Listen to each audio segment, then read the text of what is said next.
I'm going to enjoy a trip with my friends using your card. Suddenly, Brian called me. I had noticed he'd been coming home late and chatting with Nicole, acting strange. Was he planning something with her all along? I suspected they teamed up for a scheme. But thankfully, I was prepared. Maybe I should act surprised. Oh, really? Explain. I already knew Brian was leaving for a trip today. It's unbelievable if he's trying to trick me. I have been patient until now, but today I felt the urge to get back at him. It's time to fight back against those annoying siblings.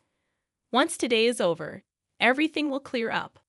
I hope they're having fun on their trip, unaware that someone in their group is on my side. My name is Pamela Smith, and I'm 33, living with my husband Brian. After high school, I started working at my current company, gained experience, and got certifications. Being valued for certifications and my track record, I got a lead position at 21. Even though I'm younger than Brian, I'm his superior at work. I trained him and two others. Brian joined the company a bit later, and despite being close in age, I became his supervisor. We started dating, and our relationship became typical. After moving in together, I noticed Brian's sloppiness. We got engaged, and Brian proposed that I become a stay-at-home wife. He had a dream of me handling the house, and he wanted kids soon. I expressed concerns about finances and not quitting my job even after having kids. I understand the idea of buying a house, but it bothers me that you earn more than me. Still, I want our house. I was thinking of getting one right after our wedding, but that might be tough. Since I already earn more, how about we manage the wedding and the house for now and think about kids later? We can decide what to do about my job then. All right, let's do that. Honestly, I didn't want to quit my job, but I felt like suggesting this. Otherwise, Brian might keep demanding. Before our wedding, we had an engagement party with both families. Brian's sister Nicole was away on a trip, so I met her for the first time at the wedding. She entered the waiting room without knocking, looked me up and down, and said, "So this is who Brian chose. A bit plain compared to his past choices, huh? I'm Pamela. Nice to meet you, Nicole." She waved her hand and left the room, leaving me stunned by her upfront attitude. Turns out, this sister-in-law is quite the character. Later, I greeted my sister-in-law's husband, and he seemed like a decent guy. The ceremony went smoothly, and after touring our new home, Brian and I bought the house we both liked. I thought things would get busy, so I put more energy into my work. On a seemingly ordinary day off, the doorbell suddenly rang. Since I was occupied, Brian answered it. He came back chatting and laughing. It turned out my sister-in-law had dropped by. "Hey there, Pamela. Brian's doing pretty well, huh? Owning such a big house. Good for him. After all, he's my little brother, right? I've been working hard. Make yourself at home, Pamela. Don't we have some snacks or something? My sister's here, so hurry up." I felt something was off with Brian's behavior. He started acting all high and mighty because his sister was here, probably telling her he bought the house himself. I chipped in for the down payment and contributed to paying the mortgage, but Brian really wanted his name on the title. Despite us living together, I thought it didn't matter whose name was on it. However, the way he explained it to his sister bothered me. I decided not to make a scene and held my tongue. "Here's some snacks. Brian works really hard, you know." Why does Pamela sound so bossy? Well, I am Brian's supervisor at work. Oh, did I not mention that? When I started the job, Pamela was already a manager. She began working right after dropping out of high school. It couldn't be helped. If it were me, I'd surpass her in no time. "Wait, you dropped out of high school? You look serious, yet you're less accomplished than me. Is there a problem?" "Not really, but since he didn't graduate, and I'm your sister-in-law, I can ask you for anything, right?" "That's true, Pamela. Whatever my sister says is the final word. If you refuse, I'll kick you out of the house." I struggled to understand what this sibling pair was talking about. What's the point? She can ask me for anything because I don't have a high school diploma. And if I don't listen, I'll be kicked out of the house. What kind of nonsense is this? I gave a polite smile and quickly escaped to the kitchen. From the kitchen, I could hear Brian's voice, and they seemed serious about their earlier conversation. After their talk, my sister-in-law came into the kitchen. Hey, Pamela, I've got a favor to ask. What's up? I kinda need to borrow a little money, like $5,000, please. How is that a little money? That's a lot. What do you need it for anyway? Come on, it's just $5,000. You're a supervisor, right? You must have a good salary. Oh, right, I needed to cover the remaining renovation costs. Didn't you just brag about your new condo? The other day, Brian told me to hand over some money. He claimed he'd lend it to his sister, Nicole, and said I should ask you. Why would he decide that without asking me? Listen, Pamela, either give me the money or I'll call the boss right now and tell them you want to quit. Which one do you prefer? All right, Nicole, I'll lend you the money, but on one condition. We need to draw up a promissory note. Even though we're family, I want it in writing. So when you come to get the money, make sure to bring your ID with a picture, okay? Oh, such a hassle, but fine. If you're going to give me the money, I'll be over tomorrow night. So I decided to lend my sister-in-law the money. I had this gut feeling that getting her to sign a promissory note was essential. Even though Nicole grumbled, she did bring everything I asked for the next day. But seriously, I never knew how much Brian was spoiled by his sister until we got married. It's just ridiculous. I bet no matter what I said, it wouldn't have made a difference. Later on, I found out Nicole used the money to buy designer stuff. Once I lent her money, she kept asking for more without any hesitation. Of course, I made her sign a note every single time. In a month, she had borrowed about $12,000 from me.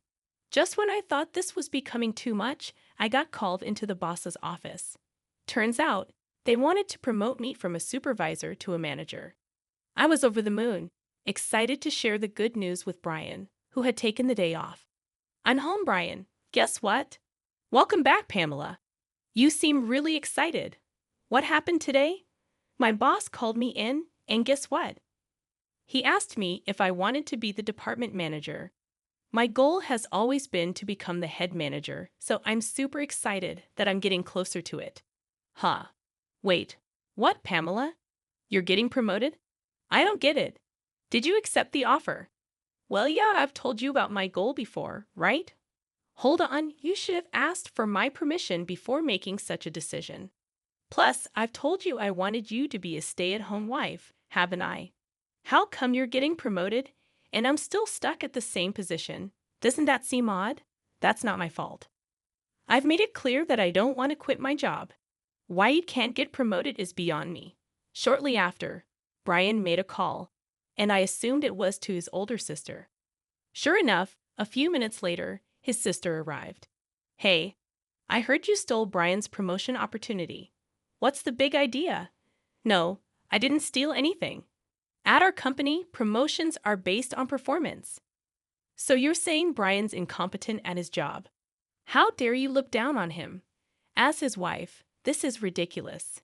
Let's go grab some barbecue on her dime.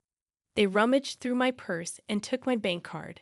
I tried to resist, but they were 2 against 1, and I ended up being restrained. The 2 of them left, laughing, and tears welled up in my eyes. I shouldn't have married such a man. It's too late for regrets. I need to find a good divorce lawyer. That night, Brian didn't come home.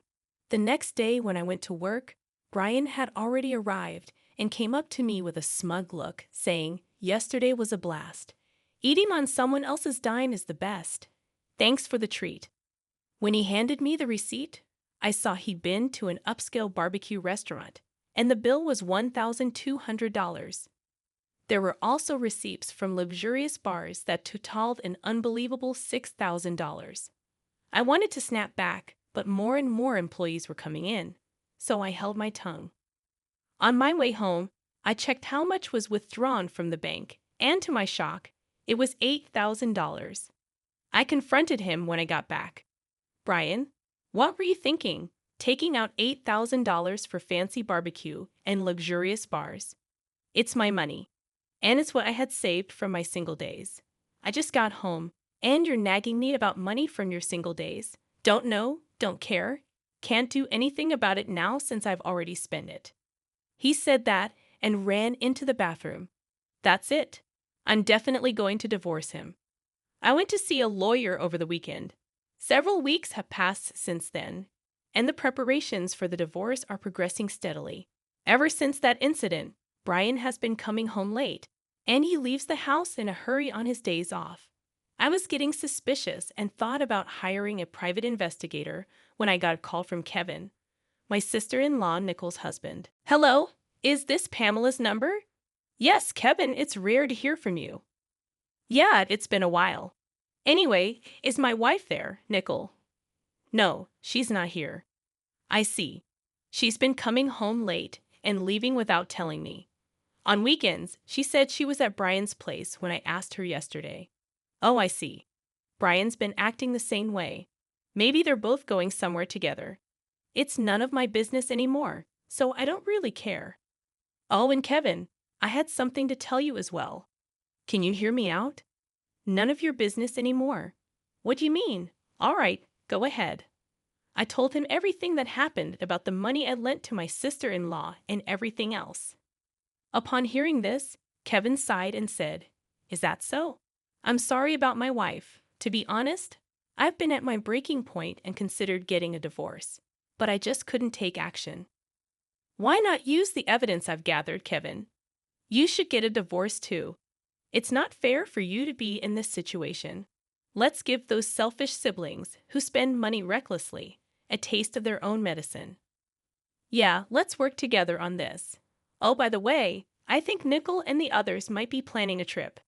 He mentioned that she had urged him to take a long vacation, and there were travel brochures on Pamela's vanity.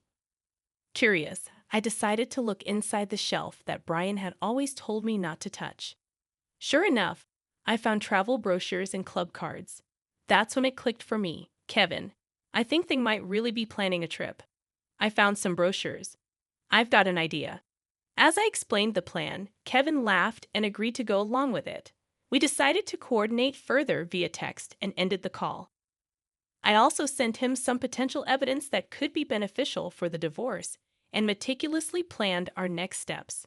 2 weeks later, early one morning, Brian left the house. I knew about it since Kevin had informed me the day before. A few hours later, Brian called. I'm going to have a blast on your card with my sis and friends. He had been coming home late and sneakily making calls with Nicole. I had sensed something was off. I suspected they were up to something. Good thing I had prepared. Maybe I should act surprised. Mine? What? What do you mean? Explain. Seriously, you didn't notice. We planned this trip ages ago. Kevin was just our backup plan in case something happened. We felt you've been getting too arrogant lately and talked about teaching you a lesson. Got it? Now you can't stand up to us anymore. I don't have to tolerate this any longer. I've been patient for so long. A little payback isn't too much to ask for. I don't feel anything anymore, not even a shred of emotion. Brian, what did you say earlier? I told you about your debit card, right? Huh? I have my card in my wallet, though. What? What are you talking about? Because here it is. Wait, what the heck is this? You just noticed? Slow on the uptake, huh? Didn't you take my old gym membership card from the fitness club I used to go to? It's the same color and same stiffness. Oh my God, it does say fitness club. But I swear when I checked it, it was definitely a debit card. Are you sure you didn't just mix them up? Hey, I heard everything because you're on speaker. What's going on? Brian brought a fitness membership card. I'm sure I saw my debit card. Ah, so it was a scheme by Nicole and Brian, huh? I'm so disappointed. Actually, last night I switched the debit card with the membership card. Seems like you didn't check this morning and just went with it. What? Dude, what the heck are you playing at? No, I should be the one asking that, Brian. Tough break, huh? Don't get too cocky just because you're my stepsister. Got it? You'll remember this when we get back. I've got gifts waiting for both of you when you come back. You trying to bribe us? I won't accept anything but cash. Well, we'll see about that. Look forward to it. That's beside the point. What should we do now? Oh, Pamela, can you send me some money? I hung up the phone. I didn't need to hear any more. Then I got a message from Brian saying, "You better send it, okay? Or worst case scenario, we still have Kevin here, you know." I simply replied with, "Is that so?" and went back to sleep. I was woken up by the ring of my phone in the afternoon. Looking at the screen, there were an incredible number of missed calls and messages. First, I called my brother-in-law and then answered Brian's call. "Hey, finally send the money ASAP, please. It's so cold. I think I'm gonna freeze." The reason they're cold is because they're in Alaska. Considering it's February, you can imagine it must be freezing if Brian and his group are saying they're cold. Seems like my plan worked. Really? You said Kevin would help, right? Or is he not there? What do you know something? Anyway, it's freezing and Kevin's not here. Should I clue you in? Since you and Nickel teamed up, Kevin and I did too. Simple, right? Now do you get why I entertained you guys for so long on that first call? To buy time, and Kevin, he hopped on another plane and is coming back here. I hung up once I got word he boarded the plane. Got it? What's your deal with my husband, huh? Don't tell me you're wrong. We teamed up to get back at you. Now find your own way back. See you. And with that, I hung up. Kevin should be arriving here soon.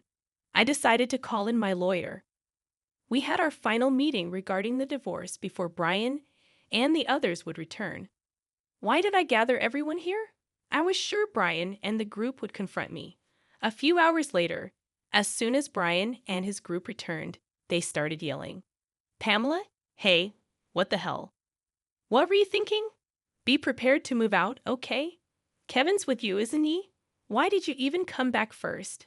Unbelievable. You okay with me leaving? You apologize.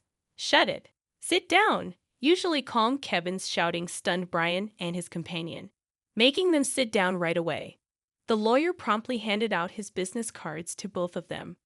Both looked dumbfounded as they stared at the cards. "Well, here's a gift from us." Kevin and I handed them a stack of papers. As they read through them, their faces turned pale. "Wait a minute. This mentions property division. You're not saying it's about divorce, are you?" "It's written on mine, too. It's a divorce. What did I do? Divorce has got to be a joke, right?" "Yeah, right. Kevin, let's head home." "I'll go first. I've been recording your daily outbursts. After some time, even the call you made from your vacation, Brian, you don't even know what you did. I can't continue like this with you." "Hold on, are you sure? I said it, didn't I? I'm demanding half of the down payment from when we bought the house, the rest of the mortgage, and the repayment of the savings you spent from when I was single." "Nickel, you spent the money you borrowed from me, and also withdrew from my savings with Brian, right? You're going to repay that." "No, wait, Brian. Didn't you buy this house? And I never borrowed or used any of it." "That's a false accusation, Nickel. Please go through everything. There's a promissory note in there for the amount you've borrowed so far." "No way. I don't know anything about this. If there's no proof, I'll do this with this scrap of paper. And me too. Hand over that recorder." Brian stomped on the recorder. Nickel tore the paper into pieces and threw it away. And then the two of them looked at us with smug expressions. "Look here. First of all, Brian, even if you do that, there's still data on the computer. And Nickel, that wasn't the original document. What the hell are you two doing? Oops, indeed. You two don't think things through.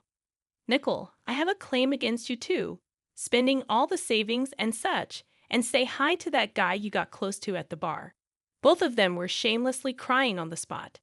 The amount I billed Brian was a total of $115,000, $5,000 for emotional damages, $100,000 for the down payment on the house, and $10,000 for miscellaneous expenses. In addition, there's an upcoming loan repayment of $2,000. For the bill from me to Nicole, it amounted to $31,000, $8,000 for miscellaneous expenses, and $23,000 for a loan for which she signed a promissory note. As for the amount billed from Kevin to Nicole, since she had been intentionally distressing him and spending money, it came to and $20,000, $30,000 for emotional damages, and $90,000 for miscellaneous expenses, all without any division of assets like condos. I thought the two of them might sue since they weren't the sharpest tools in the shed, but thanks to our attorney who wrote at the end of the paperwork, if you sue, you're gonna lose for sure. No one's gonna represent you. It'll just cost you more. Work hard on your repayments. We settled it without going to court. I grabbed my packed belongings and left the house. Somehow, the word got out at my office, and he was transferred to another branch. Only a few weeks had passed when I got a message from Brian. "Pamela, I want to see you. I never thought life without you would be this lonely. Can we give it another shot? You can work as much as you want. It's not going to happen. Goodbye, Pamela. It's Nickel. I think you should reconsider things with my brother. Why don't we live together?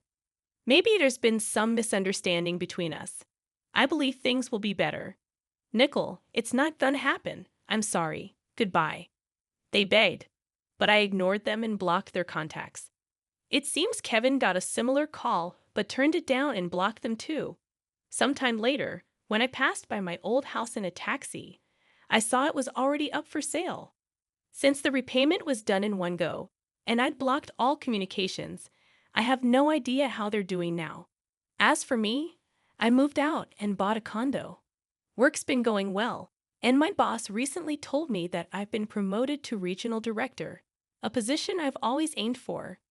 I've also been out to eat with Kevin a few times. He's a bit older, but we click, and our conversations flow easily. Things feel just right now between us, and we think alike. Life's been good since the divorce. I'm glad I got divorced. What happened between me and Kevin after that is a story for another time.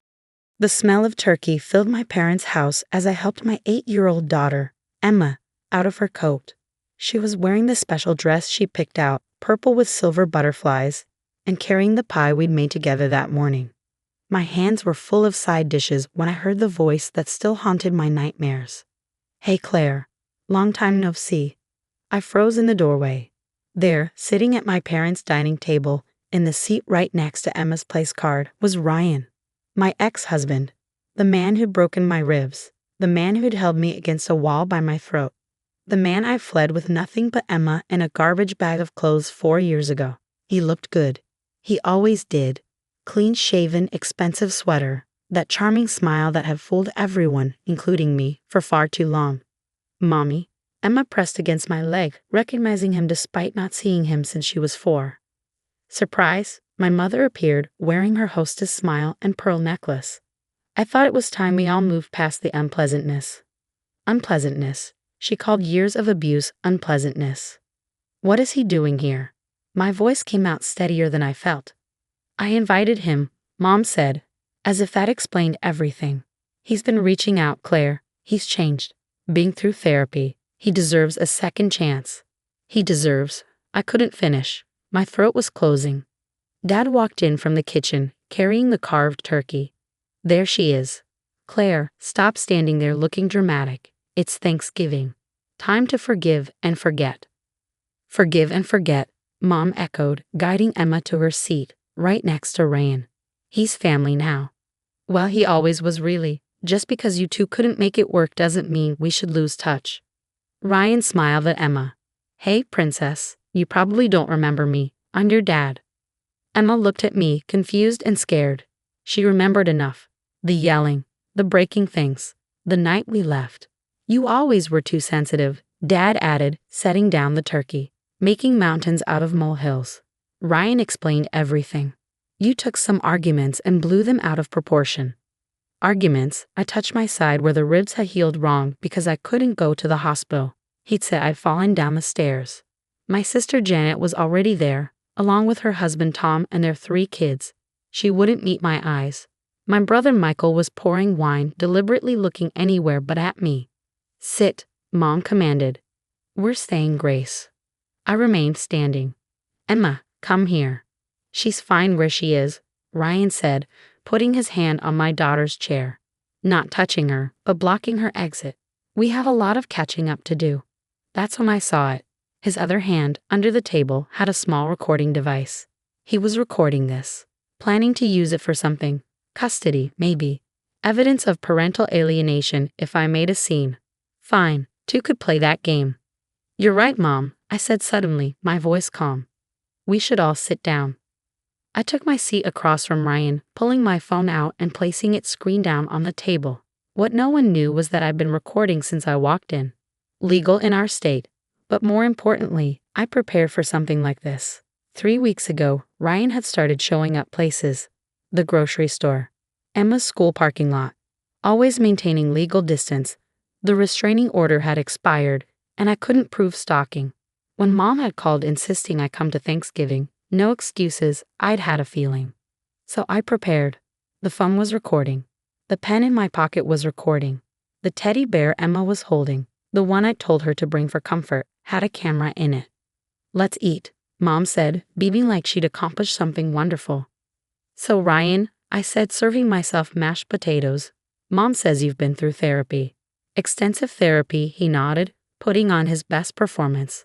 I've learned so much about myself. About my anger issues. I take full responsibility for my part in our problems. His part. As if I had a part in him breaking my bones. What kind of therapy? I asked. Anger management. Personal counseling. I'm a different man now, Claire. That's wonderful. Who's your therapist? He paused. Dr. Mitchell. Over in Riverside. I nodded, knowing I'd verify that later. And how long have you been seeing Dr. Mitchell? 6 months. That's strange, I said, butter knife hovering over my roll.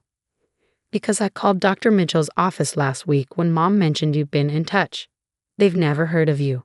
The table went silent. You called his therapist? Mom gasped. That's a violation of privacy. No, I called the only Dr. Mitchell in Riverside who does anger management. He's never had a patient named Ryan Walker. Ryan's jaw tightened, that telltale sign I knew too well. It must be a different Dr. Mitchell.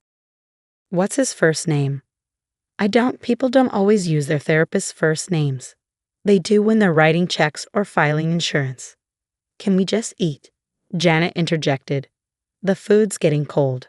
Yes, let's eat, Ryan said, turning to Emma. Sweetie, tell me about school. What grade are you in now? Emma looked at me. I nodded slightly. 3rd, she whispered.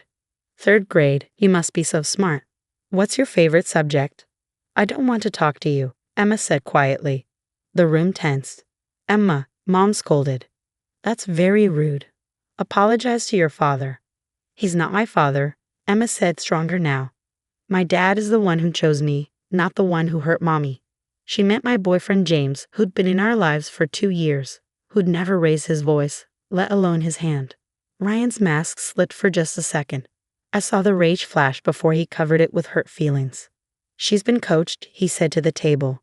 This is parental alienation. Classic case. No one coached her, I said. She remembers. She was 4. She doesn't remember anything accurately. I remember you throwing Mommy into the mirror, Emma said suddenly. I remember the blood. I remember hiding under my bed. Emma, stop, Mom said sharply. You're confused. That never happened. How would you know, Mom? I turned to her. You weren't there. Ryan told us what really happened. You were drinking, you fell. I've never been drunk in my life. I don't drink. You know that. You always were good at hiding things, Dad muttered. I laughed, actually laughed. Okay, let's talk about hiding things. Mom, did Ryan tell you he was arrested 2 years ago? Ryan went rigid. For what? Michael finally spoke. Domestic violence, against his girlfriend after me. Brittany Morse. The charges were dropped when she fled the state, but the arrest record stands. That's a lie, Ryan snarled. I pulled out my phone, pretending to check something, but actually making sure it was still recording. Case number 19 CR 4782. Public record. Would you like me to pull it up? This is ridiculous, Mom stood. Claire, you're ruining Thanksgiving with your dramatics. No, Mom, you ruined it by inviting my abuser to dinner and seating him next to my daughter. Abuser. Dad slammed his hand on the table. Ryan never abused you. You fell down the stairs. You were clumsy. You always have been. I fell down the stairs 18 times in 2 years. I'm that clumsy. You're mentally unstable, Ryan said calmly, his recording device still running. Everyone here can see it. You're paranoid, delusional. This is why Emma needs a more stable environment. There it was. His play. He was building a custody case. You're right, I said. I was unstable. Living with you made me that way. But I'm better now. I have therapy records to prove it. Real ones, with a real therapist. Claire, Janet finally said, maybe you should just go. Yeah, I agreed, standing. Emma, get your coat. She's staying, Ryan said. I have a right to see my daughter. You have no rights. The divorce decree gave you none. 0 custody, 0 visitation. The judge saw the medical records. What medical records? Mom demanded. I turned to her, the ones from the ER. All 18 visits, the x-rays of broken bones, the photographs of bruises shaped like hands, the testimony from the nurse who finally called the police. You never showed us. Because you never asked. You took his word over mine, your own daughter. You were always difficult, she said. Always causing problems. Ryan was the best thing that happened to you. Ryan was the worst thing that happened to me. And you know what? You knew. Some part of you knew. Why else would you need to ambush me? Why else would you seek him next to Emma without warning me? I moved toward Emma, but Ryan stood, blocking me. Sit down, he said quietly, that dangerous tone I remembered. Move. I said sit down. And I said move. He grabbed my wrist. His first mistake in 4 years. Because this time, I was ready. You're hurting me, I said loudly, clearly. Let go of my wrist. I'm barely touching you, he hissed. You're leaving bruises. Let go. He squeezed harder, his mask completely off now. You always were lying. Tom, Janet's husband, stood up. Hey man, let her go. Mind your business, Ryan snarled. Let go of my wrist. I enunciated each word clearly for the recordings. He shoved me backward. I stumbled but didn't fall. Emma screamed. Michael finally moved, getting between us. Okay, that's enough. She's provoking me, Ryan shouted. You all saw it. She's trying to make me look bad. You're doing that yourself, Tom said, moving to stand by Michael. Ryan turned to my parents. You said you'd help me. You said you'd testify that she's unstable. The room went silent. You? What? I looked at my parents. Mom lifted her chin. He deserves to know his daughter. You were going to testify against me in a custody hearing? If necessary, Dad said. A girl needs her father. A girl needs safety. You've poisoned her against me. Ryan roared, lunging toward me again. This time Michael caught him, shoving him back. Touch my sister again and I'll drop you. Your sister is lying. The front door opened. James walked in with 2 police officers. I smiled. Did I mention I texted James when I saw Ryan's car in the driveway? Asked him to wait outside and call 911 if things went bad. The officers surveyed the scene, Ryan being held back by Michael and Tom, me rubbing my wrists, Emma crying. Ma'am, are you okay? One officer asked me. He grabbed me, shoved me, in violation of an expired restraining order that I'll be renewing tomorrow. That's assault, the officer said to Ryan. Sir, please turn around. This is insane, Ryan shouted. I didn't do anything. They're lying. Sir, turn around or we'll add resisting arrest. As they cuffed him, Ryan looked at my parents. You promised. You said you'd get me my family back. Your family. I pulled out my phone, stopping the recording and starting playback. The entire conversation crystal clear. Ryan admitting he lied about therapy. My parents admitting they planned to testify against me. Ryan grabbing me after I told him to stop. I have video too, I added, pointing to Emma's teddy bear camera, and audio from another device. 3 angles of you assaulting me in front of witnesses. The officers took Ryan away, but not before he screamed, "This isn't over." Yes, I said. It is. The house was quiet after the police left. My family stood frozen, processing what had just happened. You recorded us, Mom whispered. You conspired with my abuser against me. Yes, I recorded you. Were your parents? No, parents protect their children. You fed me to a wolf and told me to be grateful for the attention. Get out, Dad said quietly. You're not welcome here anymore. Good. I picked up Emma, who wrapped her arms around my neck. Emma and I don't need family who would sacrifice us for the comfort of keeping up appearances. James took Emma while I gathered our things. As we headed for the door, I turned back one last time. By the way, I'm sending these recordings to every family member, every friend, every person at your church. Everyone will know what you did. How you collaborated with a man who broke your daughter's bones to try to give him access to your granddaughter. You wouldn't, Mom gasped. I wouldn't have. But you taught me something today. Family isn't about blood. It's about protection. And since you won't protect Emma, I'll make sure everyone knows to protect their children from you. We left. In the car, Emma asked, "Are we not going to see Grandma and Grandpa anymore?" "No, baby. They're not safe people." "Good," she said, surprising me. "They scared me. Grandma said if I wasn't nice to that man, I was a bad girl." "When did she say that?" "When you were in the kitchen. She said he was my real daddy and I had to love him." I pulled over, rage making it unsafe to drive. James reached over, squeezing my hand. "You did good," he said quietly. "You protected her." That night, I uploaded everything to a shared drive and sent the link to 63 people. Every aunt, uncle, cousin, family friend, church member, and coworker my parents had.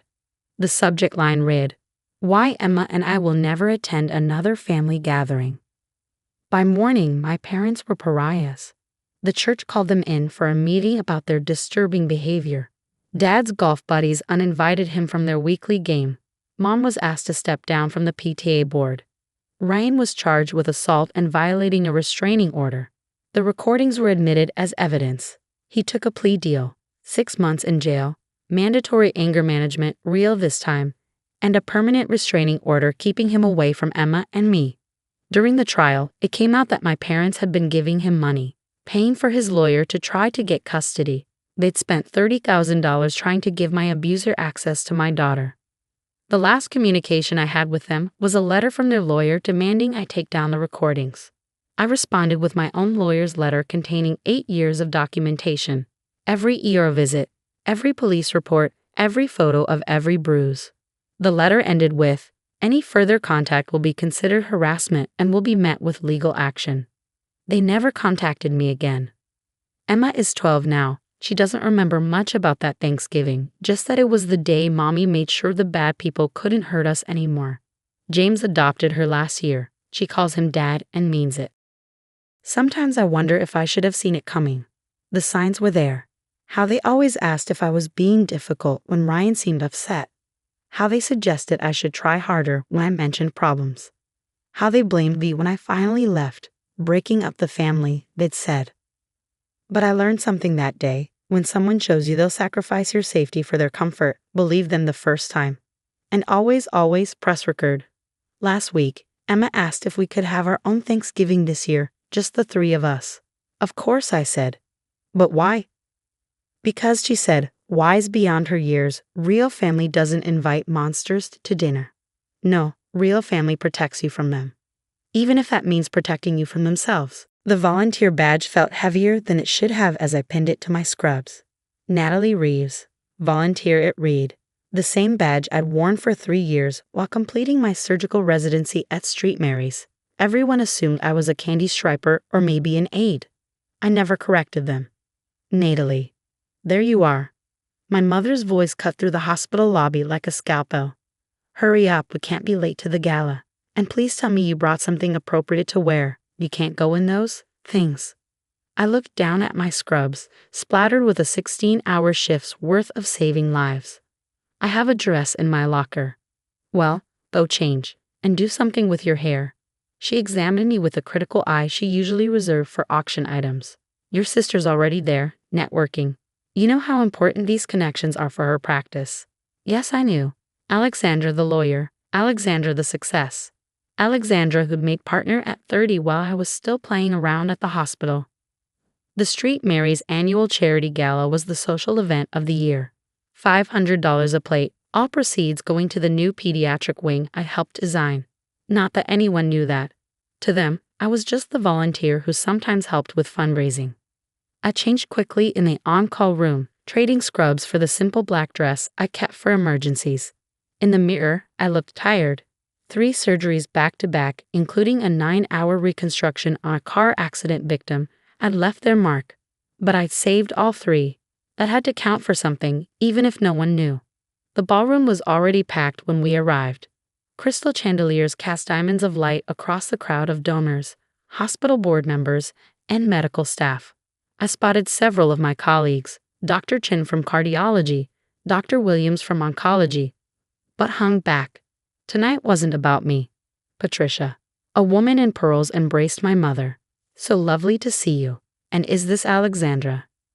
No, this is my other daughter, Natalie. My mother's voice carried that particular tone, apologetic, slightly embarrassed. She volunteers here at the hospital. How sweet, following in her sister's philanthropic footsteps. Something like that. Mom steered the conversation away before I could respond. Have you seen Alexandra's latest case in the papers? She's representing the Morrison family in that huge medical malpractice suit. I bit my tongue. The Morrison case was against a young resident who'd made a judgment call during an emergency surgery. I'd reviewed the case files. The resident had saved the patient's life, but the family was suing over a minor complication. Alexandra was about to destroy a good doctor's career for a payday. Natalie, go get us some champagne, Mom instructed, already moving toward another group of her friends. I wove through the crowd toward the bar, catching fragments of conversation. Doctors discussing cases, board members debating budgets, donors being courted for the new wing. My world, yet not my world. Dr. Reeves? A small voice tugged at my dress. I looked down to find Emma Chen, one of my pediatric patients, in a wheelchair decorated with ribbons. Her mother stood behind her, eyes widening in recognition. Hi, Emma. I knelt to her level. You look beautiful tonight. How's the new heart treating you? Good. I can play now without getting tired, she beamed. Mommy, this is the doctor who fixed my heart. Mrs. Chen grabbed my hands, tears in her eyes. Dr. Reeves, I didn't know you'd be here. We can never thank you enough. The other surgeon said the surgery was too risky, but you? I squeezed her hands. Emma's the brave one. I just helped. Just helped. Dr. Morrison, the chief of pediatric surgery, appeared beside us. Mrs. Chen, Dr. Reeves performed one of the most complex pediatric cardiac surgeries in this hospital's history. Your daughter is alive because of her skill. I felt heat rise in my cheeks. Dr. Morrison. Don't be modest, Natalie, though I suppose that's why you've been hiding your light under a bushel all these years. He winked at Mrs. Chen. Did you know Dr. Reeves has been volunteering here since she was 16? Worked her way through med school, turned down offers from Hopkins and Mayo to stay here. She says St. Mary's is family. Natalie, my mother's sharp voice interrupted. Where's that champagne? Oh, she stopped short, seeing the small group. I'm sorry, am I interrupting something? Mrs. Reeves. Dr. Morrison extended his hand. What perfect timing. I was just telling Mrs. Chen about your daughter's remarkable journey. My DAV here. She's just a neuroses AD. Mom told the hair fafriendis at the CHARATW gala. Her voice carrying in that way she perfected at country club luncheons, not like her sister DLAWE. The words hung in the air like a failed intubation.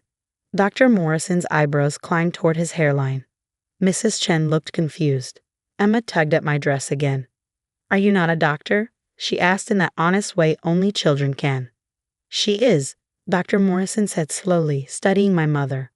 One of our best, actually. My mother laughed, that brittle sound she made when cornered. Well, yes, she helps out, but it's not like she's. The lights dimmed, saving us all from whatever dismissive explanation was coming. Dr. Harrison, the hospital director, took the stage. Ladies and gentlemen, welcome to St. Mary's annual gala. Tonight, we celebrate not just our donors, but the incredible medical professionals who make miracles happen daily. I tried to fade back into the crowd, but Emma had attached herself to my leg, and Mrs. Chen still held my hand. This year, Dr. Harrison continued, we're honoring someone special, someone who embodies everything St. Mary stands for: brilliance, compassion, and humility. This physician has revolutionized our surgical protocols, mentored countless residents, and saved lives others deemed unsavable. My phone buzzed. A text from Alex. Where are you? Mom's looking for you. She wants to introduce me to the hospital board. This surgeon, Dr. Harrison went on, recently performed a groundbreaking procedure that will be published in the Journal of Cardiac Surgery. They've done all this while maintaining the lowest mortality rate in the state and the highest patient satisfaction scores we've ever seen. I felt eyes on me. Several of my colleagues were smiling in my direction. My mother, oblivious, was scanning the crowd, probably looking for Alexandra's table. The hospital de recitor tuoki gate mic. Now pilies gwlc auer UNGSDCKIF of Sivor DR. Natalie Re vs. The spotlight found me instantly, probably because Emma started jumping and shouting, "That's my doctor. That's my doctor. Mom's teaching Mpagin ikaluti hat BFLor." The crystal shattered into 1,000 pieces, the sound sharp in the sudden silence. I watched the champagne spread across the marble floor, bubbles dying on impact as the entire room turned to stare. "Chief of surgery." My mother's voice was barely a whisper. "But you're just." "Just what, Mom?" I found myself saying, surprised by the steadiness in my voice. "Just a volunteer. Just playing around. Just not Alexandra." Dr. Harrison's voice boomed through the microphone. "Dr. Reeves, please join us on stage." Emma released my leg. "Go, Dr. Reeves. Go." I walked through the parting crowd, past colleagues who applauded, past board members who nodded approval, past my mother who stood frozen in a puddle of champagne and shattered assumptions. On stage, Dr. Harrison shook my hand warmly. "Ladies and gentlemen, at just 32, Dr. Natalie Reeves has performed over 500 successful surgeries, published 15 peer-reviewed papers, and established our hospital's revolutionary minimally invasive cardiac program. She's the youngest chief of surgery in the state's history." The applause was thunderous. Through the lights, I could see faces, my team beaming with pride, patients whose lives we touched, and there, near the back, my mother. Alexandra had materialized beside her, mouth open in shock. "Dr. Reeves," Dr. Harrison continued, "would you like to say a few words?" I took the microphone, my hands steady the way they were in surgery. "Thank you. This honor belongs to everyone at St. Mary's, to my incredible surgical team, to our nurses who are the real heroes, to our support staff who keep us running, and to our patients who trust us with their lives." I found Emma in the crowd, waving frantically. I became a doctor because I believe in second chances. Many of you know I started here as a volunteer at 16, right after my father died from a surgical complication that could have been prevented with better techniques. I vowed then to become the surgeon who could save the next father, the next mother, the next child. The room was silent now, hanging on every word. St. Mary's gave me that chance. They saw potential where others saw just a grieving teenager. They invested in me, and I've tried every day to pay that forward. The volunteer badge I still wear isn't about hiding. It's about remembering where I came from and why I'm here. I looked directly at my mother. I've learned that titles don't define us, actions do. Whether you're a volunteer, a nurse's aide, or a chief of surgery, what matters is the life you touch, the difference you make. To those who supported me, thank you. To those who doubted me, thank you too. You taught me that the only validation that matters comes from the patient who walks out of here alive. The applause erupted again. Dr. Harrison presented me with the award, a crystal caduceus that caught the light like surgical steel. As I left the stage, people pressed forward to congratulate me. But I moved purposefully toward one person. My mother stood exactly where I'd left her, champagne still glittering on her shoes. Alexandra beside her, for once without words. "Mom," I said quietly, "I'm sorry you had to find out this way." "How long?" Her voice was hoarse. "How long have you been?" "Chief, 6 months. But I've been a surgeon for 4 years. Finished my residency 2 years ago." "But you never said. You never asked." The words came out gentler than I intended. Every dinner, every call, it was always about Alex's cases, Alex's success. When I tried to tell you about my work, you changed the subject. I thought you were just volunteering, playing at being important. I know. I touched her shoulder. I know exactly what you thought. Alexandra finally spoke. "The Morrison case. You knew, didn't you? You knew I was wrong about that resident." I nodded. "I reviewed the surgery. Dr. Park saved that patient's life. The complication was unavoidable. Why didn't you tell me? Would you have listened? Or would you have accused me of being jealous of your success? She had no answer to that. Natally. Emma rolled up in her wheelchair, her mother pushing quickly behind. Are you going to do more speeches? No, sweetheart, I'm all done. Good. Can you sit with us? Mommy says you're a hero, and I want everyone to see my hero. I looked at my mother, then at Emma's hopeful face. The choice was surprisingly easy. I'd love to, I said, letting Emma take my hand. As she led me away, I heard my mother call out, Natally, wait. I paused but didn't turn. The gala ends at midnight, Mom. If you want to talk, really talk, not perform. I'll be in my office. 3rd floor, surgical wing. The one with chief of surgery on the door. The rest of the evening blurred past. Colleagues sharing stories my mother had never heard, patients thanking me for surgeries she never knew I performed, board members discussing research she never knew I conducted. I sat with Emma and her family, surrounded by the people who'd seen me for who I was all along. At 11:47, my office door knocked. Both my mother and Alexandra stood in the hallway, looking uncertain in a way I'd never seen. May we come in? Mom asked. I gestured to the chairs across from my desk. The walls were covered with degrees, certifications, and photos. Me with patients, with my surgical team, receiving awards. A whole life they'd never bothered to see. I don't understand, Mom began. Why hide this? Why let me think? I didn't hide anything.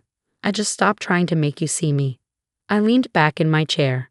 Do you know what you said when I told you I got into medical school? You asked if I was sure I could handle it, then spent 20 minutes talking about Alexandra passing the bar. I didn't mean. When I graduated summa cum laude, you missed it because Alex had a client dinner. When I got my residency match at St. Mary's, you said at least it was local and I could help with family events. When I performed my first solo surgery, you asked if I was ever going to do something meaningful with my life. Each word was another surgery, precise and necessary. I stopped telling you because you'd already decided my story. I was the daughter who couldn't measure up, who was just volunteering, who was wasting her potential. And maybe I let you believe it because it was easier than fighting for space in a narrative where I was always the footnote. Alexandra spoke up, the volunteer badge. You wear it on purpose. It reminds me why I'm here, not for recognition, not for titles, but for people like Emma, for the terrified families in waiting rooms, for the chance to turn someone's worst day into a second chance.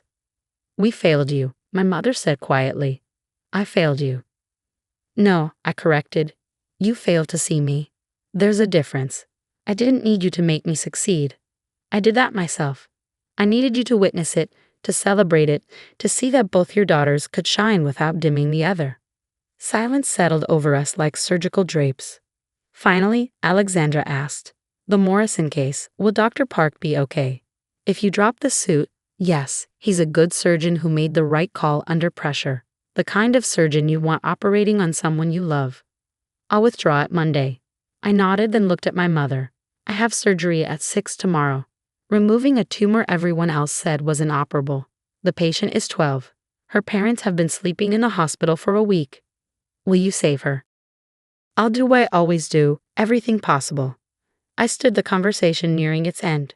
You're welcome to wait in the family lounge. Surgery should take about 8 hours. Fair warning though, I'm just a volunteer. It might not be very impressive. A ghost of a smile crossed my mother's face. I think I've been impressed by the wrong things for a very long time. They left quietly, and I returned to the gala's final moments. Emma had fallen asleep in her wheelchair, clutching my award. Her mother smiled at me with tears in her eyes, the kind of tears I'd learned to recognize. Gratitude, relief, joy. The next morning, I scrubbed in for surgery to find the observation deck full. My team, some board members, and there, my mother and Alexandra, looking haggard but present. 8 hours later, I emerged victorious. The tumor was out, the patient stable. In the hallway, my mother waited with coffee and red eyes. I watched the whole thing, she said. I've never seen anything so terrifying and beautiful. That's surgery, I said, accepting the coffee, terror and beauty holding hands. That's you, she corrected, my daughter, the healer. I'm so sorry it took me this long to see it. I squeezed her hand. the same hand that had once pushed me toward invisibility now pulling me into the light. Better late than never, I said. That's what we say in medicine. As long as there's life, there's hope for healing. And for the first time in years, I believed that applied to more than just surgery. I'm going to tell you about the most devastating betrayal I've ever experienced and how a tiny digital recorder hidden in a hospital room exposed a truth so cruel it still takes my breath away. My name is Samantha, and this is the story of how my mother-in-law tried to steal not just my inheritance, but the very memory of my marriage. It started with what should have been the happiest news of my life. After 6 years of marriage to my wonderful husband James, I was finally pregnant. We'd struggled with infertility for so long that we'd almost given up hope. When I saw those 2 pink lines on the pregnancy test, I cried tears of pure joy. James was over the moon. He immediately started planning the nursery, researching the best schools in our area, and talking about teaching our child to play guitar just like his father had taught him. We were both 34, financially stable, and ready to become parents. Everything seemed perfect. Then came the phone call that shattered our world. Samantha, I need you to sit down, Dr. Reynolds said, his usually cheerful voice heavy with concern. James's blood work from his routine physical showed some abnormalities. We need him to come in for more tests immediately. 3 weeks later, we sat in an oncologist's office listening to words that felt like they were coming from someone else's nightmare. Stage 4 pancreatic cancer. 6 months to live, maybe less. The cancer had already spread to his liver and lungs. There were treatment options that might extend his life by a few months, but they would be brutal and ultimately futile. I was 12 weeks pregnant when my husband received his death sentence. James took the news with a grace that broke my heart. We're going to fight this, he said, holding my hand tightly. I want to meet our baby. I want to be a father, even if it's just for a little while. We decided to try the aggressive treatment protocol, knowing it would be hell but hoping for a miracle. James underwent chemotherapy that left him weak and nauseated, radiation that burned his skin, and experimental treatments that offered more hope than real results. Through it all, I tried to be strong for both of us. I worked from home so I could drive him to appointments, held his head when the chemo made him sick, and rubbed his feet when the medications made them ache. We spent hours talking about our unborn child, choosing names, and making plans for a future we both knew was slipping away. But there was another presence in our lives during this nightmare. James's mother, Patricia. Patricia had never liked me from the moment James introduced us 7 years earlier. I wasn't the type of woman she'd envisioned for her only son. I was a graphic designer from a middle-class family, while she hoped he'd marry someone from their social circle, someone with old money and the right connections. She tolerated our relationship and eventually our marriage, but she never missed an opportunity to make subtle digs about my background or capabilities. When James got sick, Patricia immediately inserted herself into every aspect of his care. She had opinions about his doctors, his treatments, and especially about how I was handling the situation. Samantha looks exhausted, she'd say to James when she thought I couldn't hear. This stress can't be good for the baby. Maybe she should consider staying with her parents for a while, just until you're feeling better. Mom, I need Samantha here with me, James would reply, but I could see the doubt creeping into his eyes.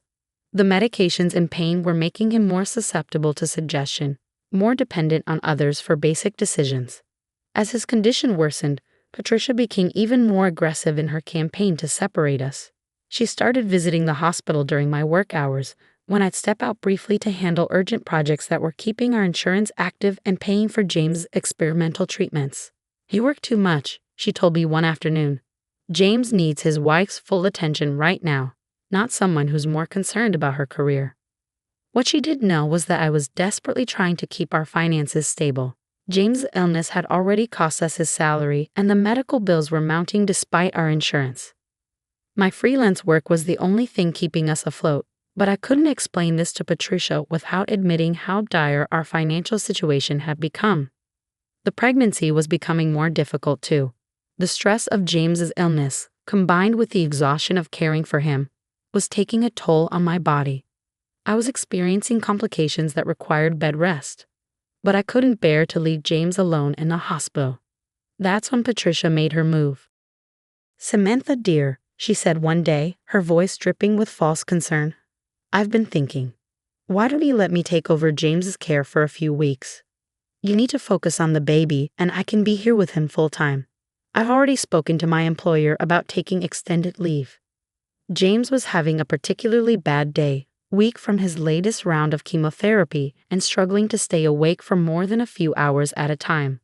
When he heard his mother's offer, he looked at me with eyes full of guilt. Maybe Mom's right, Sam. You need to take care of yourself and the baby. I don't want anything to happen to you because of me. Against every instinct in my body, I agreed to let Patricia take over his primary care for 2 weeks while I followed doctor's orders for bed rest. It was the biggest mistake of my life. During those 2 weeks, Patricia barely let me speak to James on the phone. When I did manage to reach him, he sounded different, distant, and confused. He started asking strange questions about our finances, about my family, about decisions I'd supposedly made without consulting him. Sam, Mom says you've been meeting with lawyers about my will, he said during one brief call. Is that true? I was shocked. James, I haven't spoken to any lawyers. I wouldn't make decisions about your will without you. We need to discuss that together. But his response chilled me to the bone. I don't know what to believe anymore. Mom says a lot of things, and you're not here to defend yourself. When I tried to visit the hospital the next day, Patricia met me at the elevator. I'm sorry, Samantha, but James isn't up for visitors today. He's having a very difficult time, and the doctors think too much stimulation might be harmful. I'm not a visitor, I said, my voice rising. I'm his wife. And I'm his mother, she replied coldly. I've been taking care of him since before you existed, and I know what's best for him right now. Security was called when I refused to leave, and I found myself escorted from the hospital where my dying husband was being kept from me by his own mother. That night, I called James' oncologist directly. Dr. Martinez, this is Samantha. I need to know what's happening with my husband's care. His mother is preventing me from seeing him. There was a long pause. Mrs. Anderson, I'm confused. According to my records, your husband's medical power of attorney was changed last week. His mother is now listed as his primary decision maker. The world tilted sideways. That's impossible. I never agreed to that. James would never. I'm sorry, but the paperwork was filed properly and appears to be in order. If you have concerns, you'll need to address them with the family directly. That night, I barely slept. Something was terribly wrong, but I couldn't figure out how to fix it. James was dying, I was pregnant and on bed rest, and somehow I'd been completely cut out of my own husband's medical care. 3 days later, Patricia called me with the news I'd been dreading. Samantha, you need to come to the hospital immediately. James is asking for you. I think it's time. I drove to the hospital in a state of panic and grief, my hands shaking on the steering wheel. When I reached James' room, I barely recognized the man in the bed. He'd lost so much weight, and his skin had a grayish pallor that told me everything I needed to know. Sam, he whispered when he saw me, his voice barely audible. I'm sorry. I'm so sorry. I took his hand, fighting back tears. Sorry for what, baby? You have nothing to be sorry for. The will, he said, his eyes struggling to focus. I changed the will. Mom said, she said you didn't want the burden. She said you wanted to start fresh after I'm gone. My heart stopped. James, what are you talking about? What did you change? But he was fading again, the pain medication pulling him back into unconsciousness. I looked at Patricia, who was standing in the corner with an expression I couldn't read. What did you do? I demanded. I protected my son's interests, she said quietly. He was making decisions based on emotion rather than logic. I helped him see clearly. James died 6 hours later, with me holding one hand and Patricia holding the other. My last words to him were I love you, but I'll never know if he heard them. The funeral was a blur of condolences and casseroles, but the real shock came a week later when Patricia asked me to meet her at her lawyer's office for the reading of James's will. The document was devastating. According to the new will, James had left me a small life insurance policy, enough to cover immediate expenses, but everything else went to Patricia. The house we bought together, his savings, his retirement accounts, even his personal belongings were now hers. James was concerned about your ability to manage such a large inheritance while dealing with a new baby, the lawyer explained, reading from a letter James had supposedly written. He felt his mother would be better equipped to make long-term financial decisions and could provide better stability for his child. I sat there in stunned silence as Patricia dabbed at her eyes with a tissue, playing the role of grieving mother who was reluctantly accepting this burden for the good of her grandchild. But something in the lawyer's tone made me look up. He seemed uncomfortable, avoiding eye contact as he read through the documents.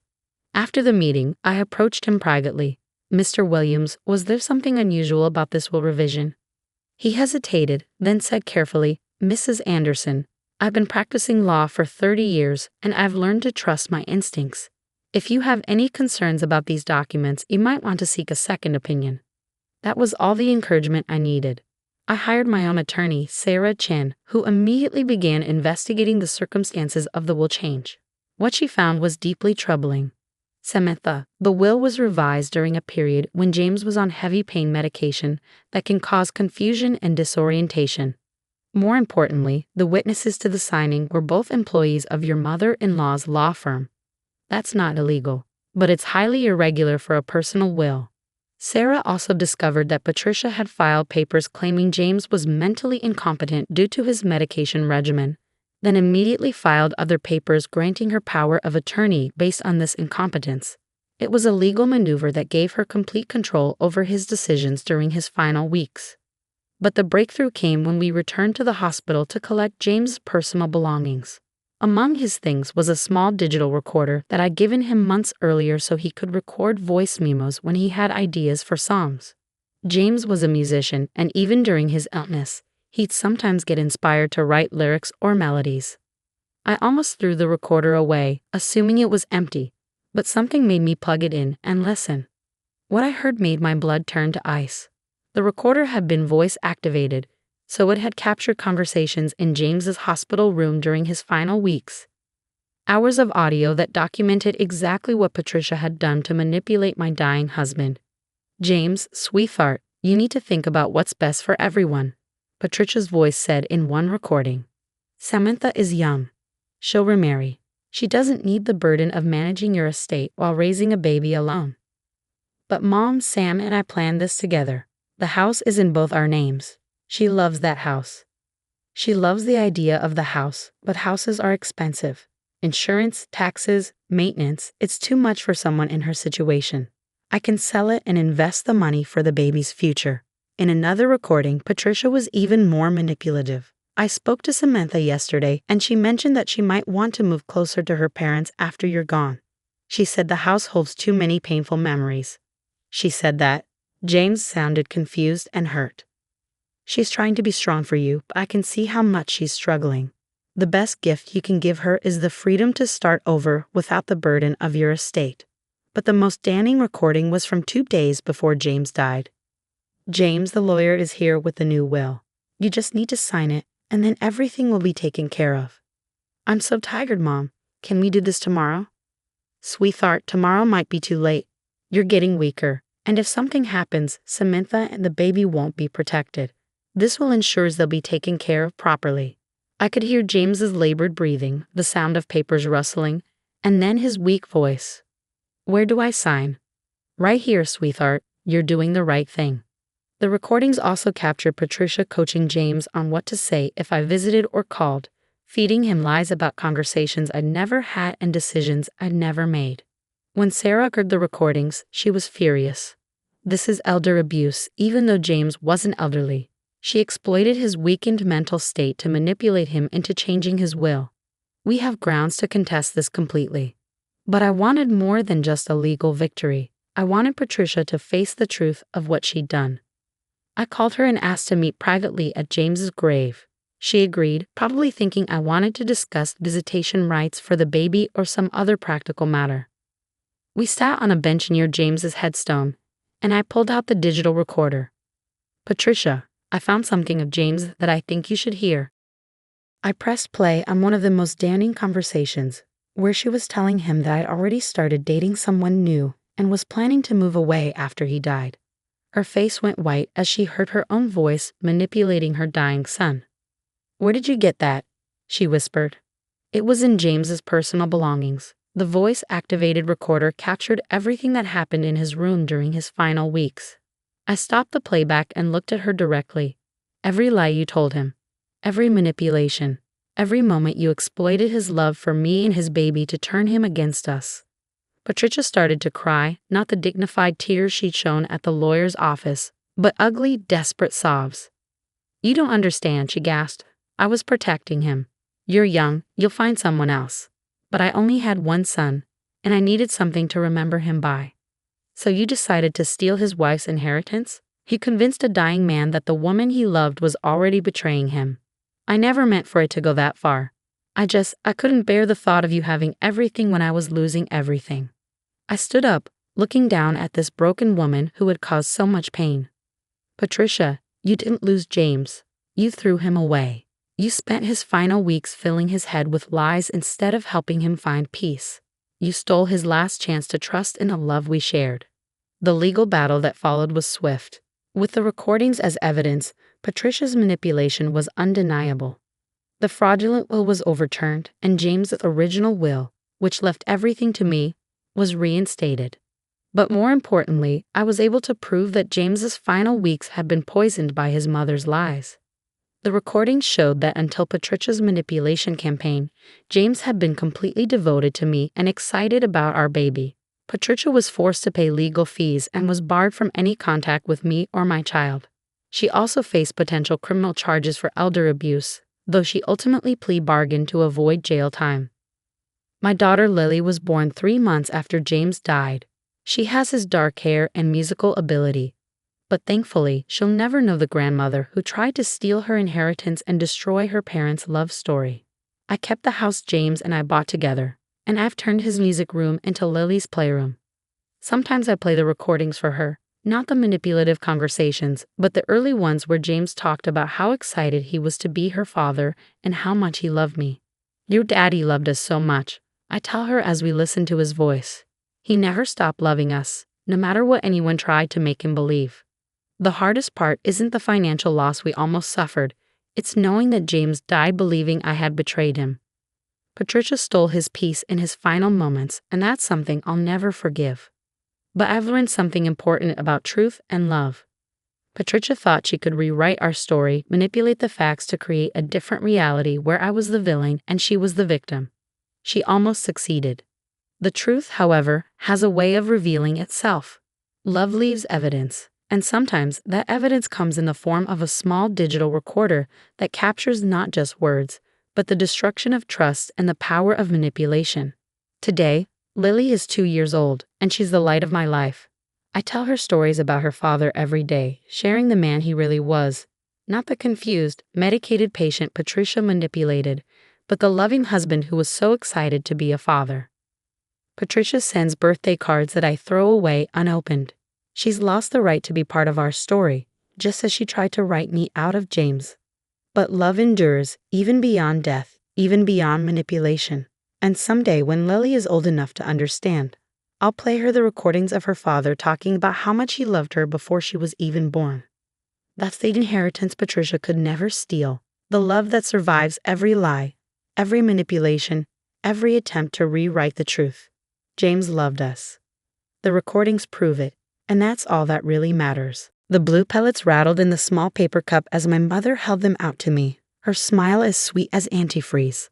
At 14, I'd learned to recognize the warning signs, the sing-song voice, the theatrical gestures, the way her eyes went flat when she said the word vitamins. "Take your vitamins or no denier," she sang, shaking the cup like a maraca. The pellets made a sound like tiny bones. I stared at them, my stomach already cramping from yesterday's dose. They were the same industrial blue as always, the size of rice grains, with a chemical smell that cut through even the lavender perfume my mother doused herself in. I took them this morning, I lied, though we both knew the routine. Once in the morning, once at night. Special vitamins, she called them. For my weak constitution, for my pale complexion, for whatever imaginary ailment justified another day of poisoning. Now, Daphne. Her voice dropped its musical quality. Do we need to have Daddy explain the importance of nutrition again? I took the cup. 3 years. That's how long I've been taking these vitamins. It started when I was 11, right after my grandmother died and left me her entire estate in trust. Funny how my health suddenly became a concern the moment I became worth $2 million. Money I couldn't touch until 18. unless I died first. The pellets felt heavier than they should as I tipped them into my mouth. I'd gotten good at tucking them into my cheek, pretending to swallow. But tonight, Mom watched extra carefully, even checking under my tongue afterward. "Good girl," she cooed, patting my cheek. "Now, dinner will be ready in 20 minutes. I'm making your favorite, spaghetti." My favorite was actually lasagna, but I learned not to correct her. Contradicting Mother's version of reality only led to increased doses. I waited until I heard her heels clicking down the hallway before I ran to my bathroom and forced myself to throw up. It didn't get all the poison out. I learned that the hard way. But it helped. The blue residue in the toilet was evidence I quickly flushed away. Then I went to my closet, moved aside the loose floorboard, and pulled out my diary. March 15th, 7:43 p.m. 2 blue pellets again. Threw up most of them. The burning in my stomach is getting worse. Nosebleed for 10 minutes after school. Sarah asked if I was okay. I told her it was allergies. I've been documenting everything for 2.5 years, ever since I'd found one of the pellets that had rolled under my dresser and decided to investigate. The public library had computers where I could research without my parents tracking my searches. What I found made my blood run cold. The skull and crossbones on the box my mother kept hidden in the garage. The warnings about internal bleeding. The symptoms that matched mine perfectly: nausea, nosebleeds, fatigue, the metallic taste that never left my mouth. Rat poison. They were feeding me actual rat poison, measured out in small enough doses to kill me slowly, making it look like a wasting disease. March 15th continued. Found the box again today when they were at work. Took pictures. Brand name: RVDEX Extreme. Active ingredient: Brodifacoum 0.005%. Skull symbol clearly visible. Box is almost empty. Must be the third or fourth one based on my calculations. I'd hidden everything. Photos printed at school. Research about poisoning symptoms. A timeline of my declining health that corresponded exactly with the vitamin regimen. But the diary was my most complete record. 3 years of evidence, written in my increasingly shaky handwriting as the poison accumulated in my system. Some entries were just symptoms. October 2nd, blood in urine again. Very tired, fell asleep in math class. Others documented their excuses. December 18th, Dad said I inherited Grandma's weak blood. Mom agreed, said that's why I need the special vitamins. I asked to see a doctor. They said doctors would just prescribe the same vitamins but charge thousands of dollars. The worst entries were when I figured out why. January 5th. Overheard Mom on phone with insurance company. If I die before 18, everything goes to them as my guardians. If I make it to 18, they get nothing. I have 3 years, 4 months, and 11 days left. But I wouldn't make it 3 more years at this rate. The doses were increasing. The symptoms were worsening. And today, I'd made a decision. March 15th final entry. Tomorrow I'm going to tell Mr. Patterson. I'll bring the diary to school. I'll show him everything. Either he helps me or I die. There's no third option anymore. Mr. Patterson was my English teacher, the only adult who'd ever questioned my declining health with genuine concern rather than casual dismissal. He pulled me aside last week after I'd bled through a tissue during his class, asking if everything was okay at home. I'd almost told him then. The next morning, I could barely get out of bed. The room spun, my limbs felt like lead, and when I coughed, the tissue came away spotted with red. But I forced myself up, tucked my diary into my backpack, and stumbled downstairs. Morning, sweetness. Mom chirped, already holding out the morning dose. You look pale. Good thing we have your vitamins. I took them, gave them down with orange juice that tasted like copper, and grabbed a piece of toast I knew I wouldn't keep down. Actually, Dad said, checking his watch, I think she needs a double dose today. She's looking particularly weak. My heart stopped. A double dose? I was barely surviving the regular amount. What a good idea, Mom agreed, already shaking out 2 more pellets. Open up, Daphne. I had no choice. 4 pellets instead of 2. I felt them dissolving in my stomach like tiny bombs. School was 3 blocks away, but it felt like 3 miles. Each step was agony, my vision blurring at the edges. I just had to make it to first period. Just had to get to Mr. Patterson's class. I collapsed in the hallway outside his door. The rest came in fragments, Mr. Patterson's voice calling for help. the taste of blood filling my mouth, the school nurse's frantic hands checking my pulse.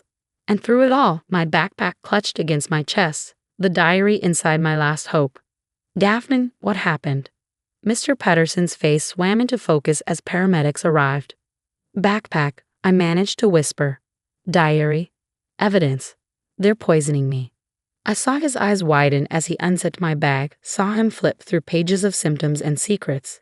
The paramedics were inserting IVs, checking vitals, preparing to transport me. But Mr. Patterson was reading 3 years of attempted murder documented in purple ink. Dear God, he breathed, then louder, to the paramedics. Test her for rat poison. Rotifecum specifically, and call the police. At the hospital, as doctors pumped vitamin K into my veins to counteract the anticoagulant effects of the poison, Detective Sarah Mills sat beside my bed with my diary, reading each entry with growing horror. 3 years, she said quietly. You documented 3 years of systematic poisoning. Daphne, this is one of the most complete records of attempted murder I've ever seen. I knew no one would believe me without proof, I whispered. A kid saying their parents are poisoning them? Who believed that? Your diary makes it impossible not to believe, she said. The dates, the symptoms, the photos you mentioned. Where are those? Hidden at school. In my locker, behind the math textbooks. They found everything. The printed photos of the poison boxes. The research about inheritance law. The timeline showing how my health declined in perfect correlation with the vitamin regimen. But it was the diary that sealed the case, page after page of a young girl documenting her own slow murder. The arrest happened while I was still in the ICU. My parents had the audacity to show up at the hospital, playing the concerned guardians. They walked right into Detective Mills' waiting arms. Where's our daughter? Mom demanded. We were so worried when the school called. She's being treated for severe rat poison toxicity, Detective Mills replied. Funny thing, she's been documenting the poisoning in a diary, 3 years worth of entries, very detailed. Dad's face went white. That's ridiculous. We gave her vitamins, not blue pellets, twice daily. From a box with a skull and crossbones hidden in your garage? The detective held up an evidence bag with the RODEX Extreme box. We found quite a stash, enough to kill several people if administered all at once, or one person if spread out over several years. The trial was a sensation. The prosecutor read entries from my diary, each one a nail in my parents' coffin. The jury saw the photos, the medical records showing my declining health, the trust fund documents that provided 2 million reasons for murder. The defendant didn't just poison their daughter, the prosecutor stated. They gaslit her, isolated her, made her question her own body's distress signals. And all the while, this brave young woman documented everything. She built her own case, knowing that someday she'd need proof that the people who were supposed to love her most were killing her. They were both sentenced to life in prison. The judge called it one of the most calculated, cold-blooded attempted murders he'd ever seen. The diary, he said, showed not just the crime, but the psychological torture of a child forced to participate in her own execution. I'm 18 now, living with a foster family who actually cares if I'm healthy. The trust fund that nearly cost my life now pays for my college and therapy. I still have health issues. 3 years of rat poison leaves lasting damage. But I'm alive. I keep the diary in a safety deposit box now. Sometimes I read it, marveling at the girl who had the presence of mind to document her own attempted murder. Every entry is evidence that I survived, that I fought back with the only weapon I had, the truth, written 1 page at a time. The last entry, written from my hospital bed, simply says, March 16th. I lived. They're arrested. The vitamins were poison, just like I knew. 3 years of evidence believed at last. I lived. I lived. I lived. And I did. 1 diary entry at a time, I saved my own life. The screaming started at 2:47 p.m. Not normal screaming, not tantrum screaming.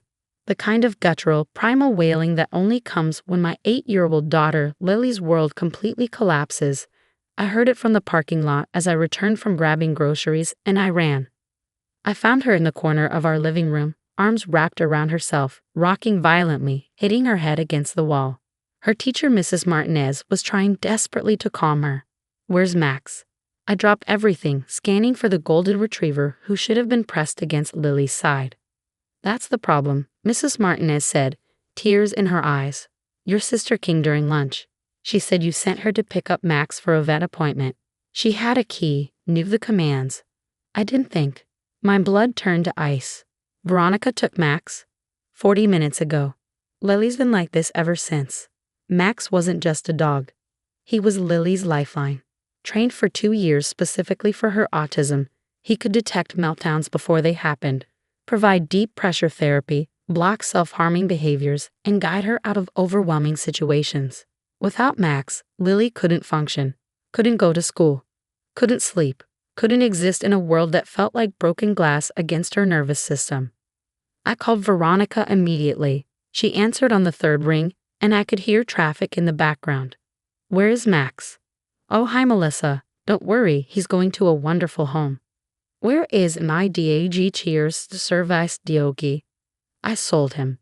This couple in Oregon paid $15,000. Can you believe it? $15,000 for a dog. That's enough for a full round of IVF. The room tilted. Behind me, Lily's screams intensified. She'd started hitting herself, and Mrs. Martinez was struggling to protect her. You sold my autistic daughter's service dog. He's just a dog, Melissa. You can get another one. But my fertility won't last forever. I'm 36. Max is a mini-GCL device. He's specifically trained for Lily. She can't function without him. She functioned before she had him. No, she survived ET. There's a difference. Look, the buyers already have him. They're driving to Oregon now. It's done. My IVF appointment is next week. Finally, after 3 years of trying, I can afford it. That dog costs $40,000 to train. He's not a pet. Exactly, which is why I got such a good price. I hung up and called 911. My daughter's medical equipment has been stolen. She's having a severe autistic meltdown and injuring herself. The dispatcher could hear Lily's screams. Medical equipment. Her service dog. My sister stole and sold him. My daughter is autistic. The dog is legally medical equipment. We're sending units now. While waiting, I called my mother, praying she wasn't involved. Oh, honey, she said immediately. Veronica told me. I know you're upset, but she's desperate for a baby. You knew? She said she was going to ask you. She didn't ask. She stole him while Lily was at school. Dogs are replaceable, sweetie, but Veronica's chance at motherhood isn't. Max isn't replaceable. He knows 47 specific commands for Lily's needs. He's been with her since she was 5. He's the only reason she can attend school. You're being dramatic. Lily will adjust. Behind me, Lily had bitten her own arm hard enough to draw blood. Mrs. Martinez was crying while trying to restrain her without making the meltdown worse. Lily is hurting herself. She's bleeding because her medical support is gone. Veronica needs this. Lyle is her service dog. A dog is not more important than a human baby. Max isn't just a dog, and Veronica's hypothetical baby doesn't override Lily's actual disability. I hung up as the police arrived, followed closely by an ambulance. The paramedics had to sedate Lily. She'd given herself a concussion from headbanging and bitten through her lip. Officer Thompson took my statement while we followed the ambulance to the hospital. Your sister sold a service dog. For IVF money, she knew exactly what Max meant to Lily. She's watched him work. She's seen what happens when he's not there. Do you know who bought him? Some couple in Oregon. They're driving there now. We'll put out an alert. Trafficking in service animals is a federal crime. They had no idea what I would do next. While Lily was sedated in the hospital, I went to war. First, I posted in every service dog group online. Stiolaean service Dilgi, Max, Golden Aritiraiva. Taken from Autistic to Child in CLF. Sold to couple heading to a region. Please share. I included photos of Max wearing his vest, his service dog registration, and video of him performing specific tasks for Lily, interrupting self-harm, providing pressure therapy during meltdowns, alerting to sensory overload. Within an hour, it had been shared thousands of times. Then I posted the full story on Facebook, including screenshots of Veronica's text admitting to selling him and my mother's messages supporting her. My sister stole my autistic daughter's service dog and sold him for IVF money. My daughter is now hospitalized from self-injury during the meltdown that followed. This is what happens when people think service dogs are just pets. The autism community exploded in rage. Parents who understood what losing a service dog meant. Adults with autism who knew the hell of losing their support. Trainers who knew how irreplaceable a specifically trained dog was. Someone found Veronica's Instagram. She posted a photo of herself at a fertility clinic with the caption, "Finally starting my journey to motherhood." Sometimes you have to make hard choices for your dreams. #IVF journey, #future mama. The comments destroyed her. You stole a disabled child's medical equipment. Hard choices. You mean stealing from your ATM. You want to be a mother but traumatize a child. Within 3 hours, Veronica had deleted all her social media. But the internet doesn't forget. Screenshots were everywhere. Then came the breakthrough. A truck driver in Northern California had seen the alert.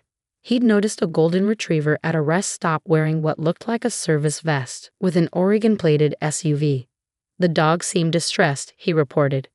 Kept trying to leave with different people. The couple claimed he was their service dog, but he wasn't responding to them. Max was trained to find help if separated from Lily. He was trying to get back to her. State police intercepted the couple 2 hours from the Oregon border. They claimed they bought the dog legally, showing Venmo receipts to Veronica. But when officers asked them to demonstrate Max's service tasks, they couldn't. When they tried to show Max's registration, it was clearly fake. Real service dogs don't have registration in the U.S., something any legitimate handler would know. Max was recovered at 11 p.m., 8 hours after being stolen. But the damage was done. Lily had been sedated for hours. When she woke up, she was disoriented, terrified, still no Max. She wouldn't eat, wouldn't drink, wouldn't let anyone touch her. She'd retreat to corners, rocking, humming the same 3 notes over and over, her most severe distress signal. Dr. Kumar, her psychiatrist, was blunt. The trauma of losing her primary support could set her back years. We're looking at possible regression in speech, self-care, all the progress she's made. When the police brought Max back at midnight, I thought everything would be okay. But trauma doesn't work that way. Lily didn't trust that Max would stay. She grabbed his fur so tight he yelped, wouldn't let go even in sleep. She stopped going to the bathroom because that meant leaving Max. She stopped eating unless Max ate from the same plate first, proving he was real. The regression Dr. Kumar predicted happened fast. Lily stopped using her AAC device to communicate, stopped tolerating clothing, stopped sleeping in her bed, only on the floor with Max. Meanwhile, Veronica was arrested. The charges were severe. Theft of medical equipment valued over $40,000, interstate trafficking of a service animal, conspiracy to commit fraud, and felony animal abuse. Max had injuries from being forcibly dragged from the house. But she wasn't remorseful. From jail, she called my mother, who then called me. Veronica says if you drop the charges, she'll use the IVF money for Max's replacement. Max can't be replaced. He's not a broken toaster. She was desperate. She traumatized a disabled child. You're traumatizing her by pressing charges. She could go to prison. Good. How can you be so cruel? She wants to be a mother. Someone who steals from disabled children shouldn't be a mother. That's horrible. What's horrible is selling an autistic child's service dog. What's horrible is Lily drinking from Max's water bowl because she's so terrified of losing him again that she won't leave his side. She's being dramatic. She's ATISTXT. Her world operates on routine and trust, and Veronica shattered both. The story went national. Woman sells autistic niece's service dog for IVF money made headlines. The fertility clinic Veronica had paid called, horrified, offering to refund everything. They wanted nothing to do with this publicity. The service dog community rallied. Trainers offered free refresher courses for Max. Therapists specializing in autism trauma volunteered their time. A GoFundMe for Lily's medical bills raised $80,000 in 48 hours. But Veronica doubled down. She gave an interview to a local news station from jail, claiming she was the real victim. "I've been trying to have a baby for 3 years," she cried on camera. "Melissa has a healthy child. I have nothing. I just wanted to be a mother." The interviewer didn't let her off easy. "You stole a service dog from an autistic child. It's just a dog. They can get another one. It takes 2 years and $40,000 to train a service dog." Which is ridiculous. That money could help infertile couples. "Are you saying infertility is more important than autism?" "I'm saying dogs shouldn't be worth more than human babies." The interview went viral for all the wrong reasons. #JustADog became a rallying cry for the disability community. Thousands shared stories of their service animals, the training, the bond, the literal life-saving work they did. My father, who'd been silent until now, finally called. "I saw the interview," he said quietly. "I didn't know. Your mother said Veronica was borrowing money. I didn't know about Max." "Would it have mattered?"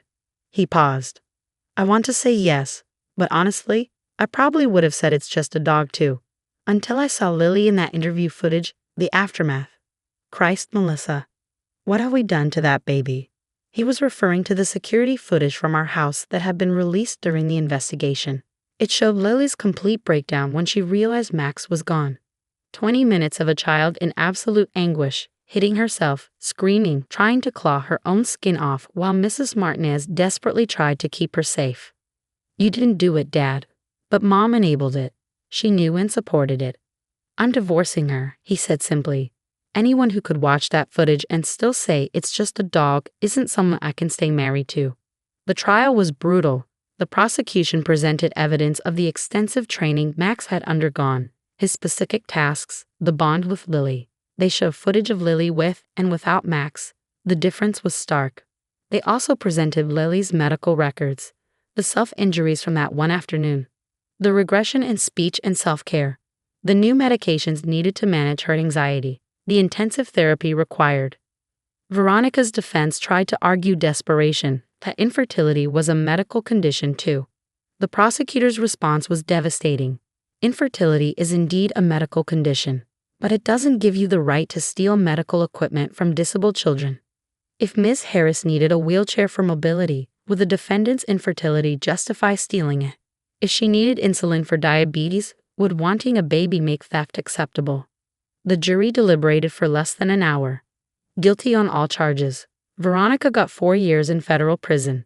The interstate trafficking upgraded everything to federal crimes. At sentencing, she screamed at me, "I hope you're happy. You've destroyed my only chance at motherhood." "No," I said calmly. "You destroyed it yourself when you decided your hypothetical child mattered more than my actual one." My mother tried one last manipulation. "When Veronica gets out, she'll be 40. Too old for IVF. You've stolen her chance at motherhood." She stole Lily's sense of safety. Lily still makes me check the locks 12 times before bed. She has a GPS tracker on Max now. She hasn't let him out of her sight in 6 months. She may never recover from this trauma. Dogs die eventually anyway. Get out of my house. I'm your mother. You're a woman who values her able-bodied daughter's wants over her disabled granddaughter's needs. That's not a mother. That's a monster. It's been 2 years. Lily has made some progress. She's back to using her AAC device, though not as much as before. She'll wear clothes again, though only specific textures. She sleeps in her bed now, but only with Max pressed against her and 3 locks on her door. Max is getting older. He's 10 now. We're training a successor service dog, slowly introducing him to Lily. The process is delicate. She needs to trust that getting a new dog doesn't mean losing Max. Veronica gets out next year. She's written letters about forgiveness, about understanding, about moving forward as a family. I wrote back once. "You wanted to be a mother so badly you traumatized a child. You wanted to create life so desperately you nearly destroyed one. You don't deserve forgiveness. You deserve exactly what you got. A prison cell and a womb that will never carry children because someone who steals from disabled kids shouldn't raise any." She didn't write again.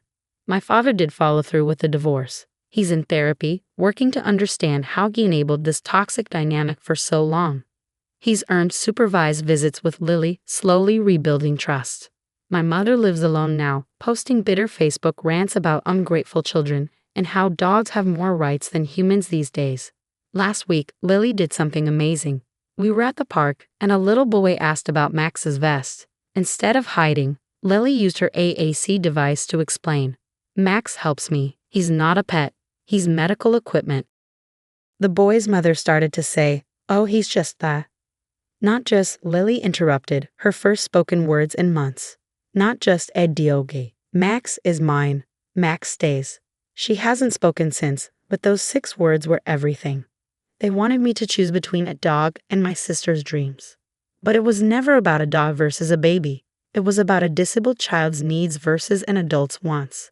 They had no idea what I would do next. Now everyone knows. Service dogs aren't pets. They're not replaceable. And anyone who says it's just a dog has never watched a child try to claw their own skin off because their world collapsed when that dog disappeared. Veronica wanted to be a mother. Instead, she became a cautionary tale about what happens when you value potential children over actual ones.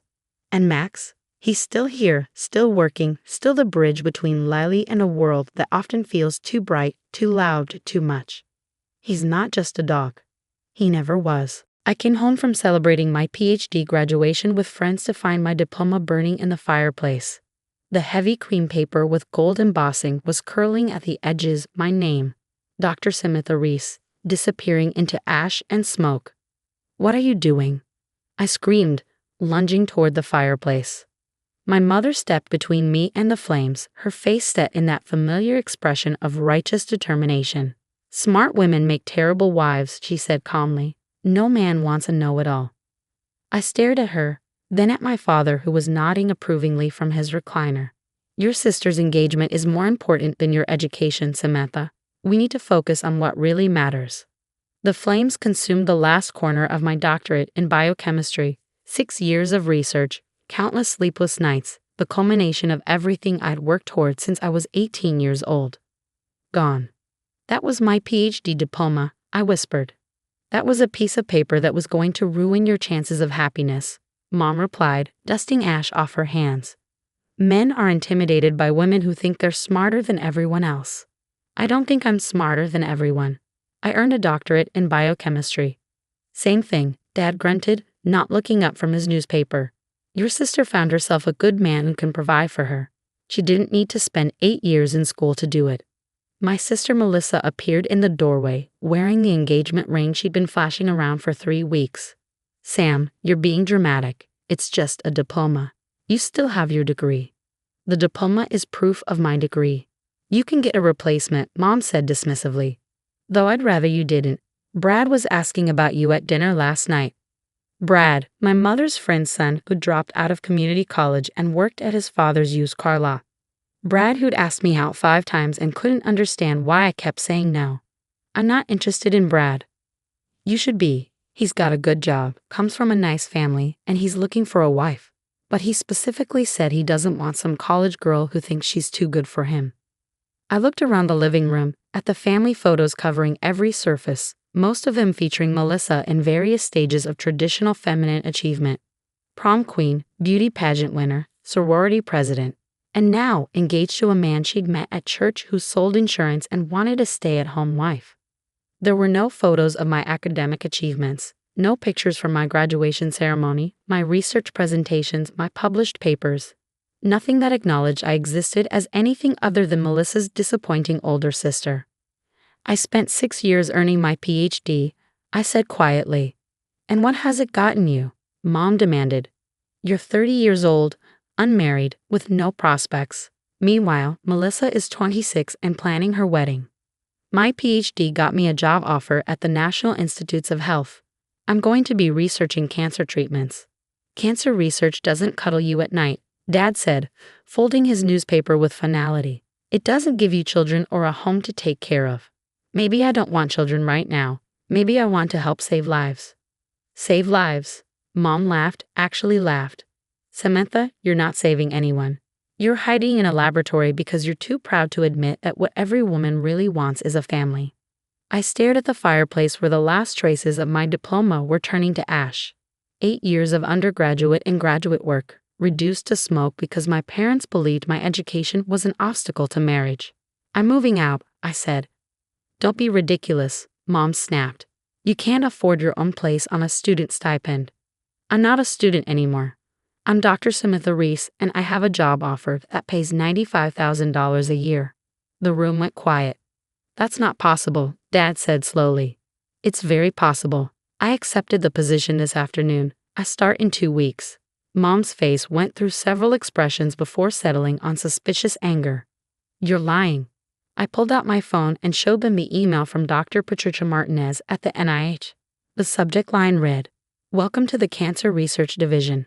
Employment offer acceptance confirmed." Dad leaned forward to read it, his expression shifting from skepticism to confusion to something that might have been respect. $95,000, he repeated. Starting salary.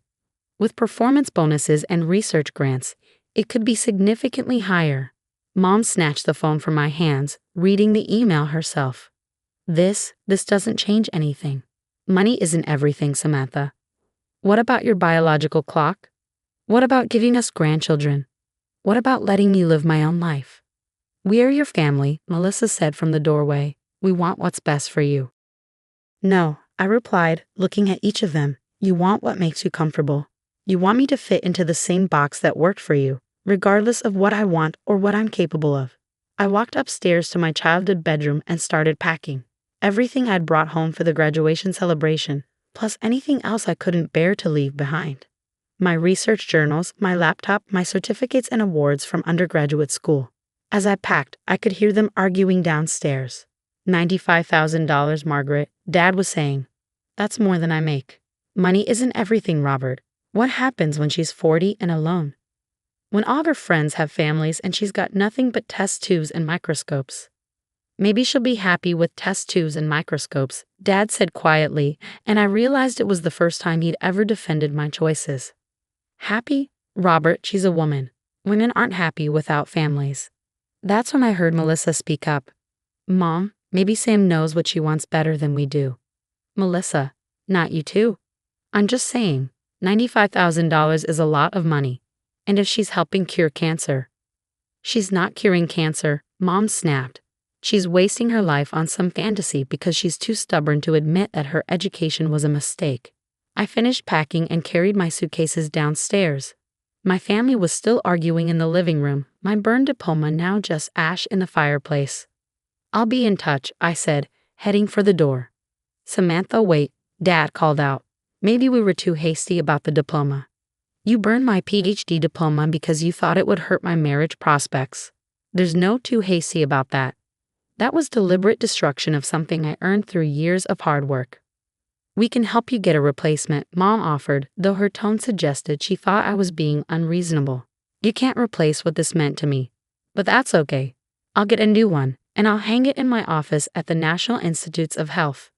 I left them standing in the living room and drove straight to my graduate advisor's house. Dr. Jennifer Walsh answered the door in her pajamas, took one look at my face, and invited me in without questions. They burned my diploma, I said, accepting the cup of tea she offered. They what? I told her everything. The fireplace, the comments about smart women and terrible wives, the pressure to date Brad from the car lot. Dr. Walsh listened without interrupting, her expression growing more incredulous with each detail. Samantha, she said finally, what they did was abusive. Destroying your diploma was a deliberate attempt to undermine your achievements and self-worth. They think they were helping me find a husband. They were sabotaging your success because it threatens their worldview. But here's what they don't understand. Your education isn't just a piece of paper. It's knowledge, skills, and experience that no one can take away from you. She was right. They could burn my diploma, but they couldn't burn my PT. They couldn't take away my research, my publications, my job offer, or my future. What do I do now? I asked. You live your life. You take that job at NIH. You do groundbreaking research, and you show them that smart women don't make terrible wives. They make successful, fulfilled human beings who choose their own paths. 2 weeks later, I started my job at the National Institutes of Health. My new office overlooked the Bethesda campus, and I hung my replacement diploma prominently on the wall where everyone could see it.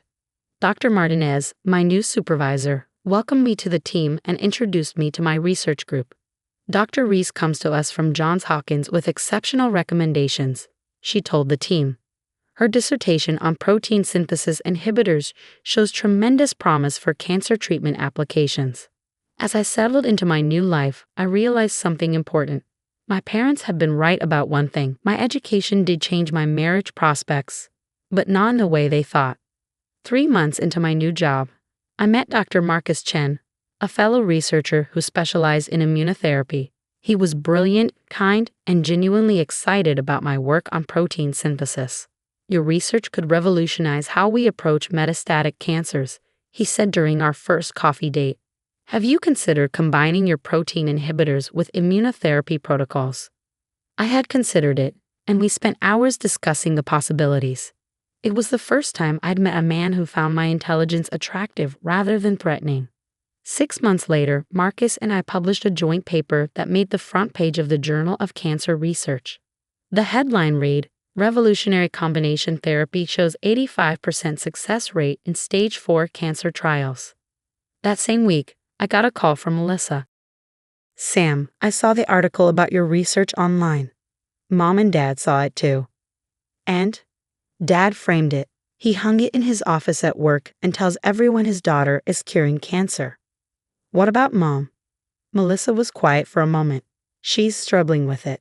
She keeps saying she was trying to protect you, but people keep congratulating her on having such a successful daughter.